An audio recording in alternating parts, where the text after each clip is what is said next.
Imagine a world where you could not enjoy the latest blockbuster movie, appreciate the stunning art, or engage into the educational content simply because it's not accessible to you. This is the situation of many blind and deaf people. Our screen today are flooded with captivating videos, images, and graphics. But blind and deaf people are out of the reach from such wealthy of information. This exclusion goes beyond missing out information and entertainment.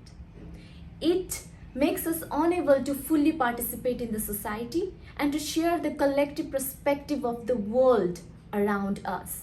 A country like Nepal has not initiated such crucial effort of making visual media accessible, but it's a very high time to recognize its need.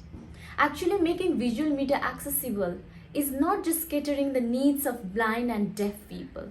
It's about fostering an inclusive and egalitarian world where everyone has a chance to contribute with their unique perspective. It's not just about empowering the blind and deaf community.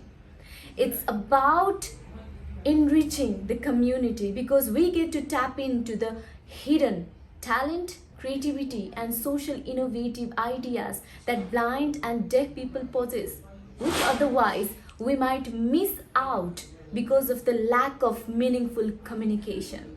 Therefore, making visual media accessibility is not just a luxury, it's a need, it's a necessity, and it's a right of today's world. So let's join hands together to create an inclusive and egalitarian world so that everybody can be part of the beauty and knowledge that the world has to offer.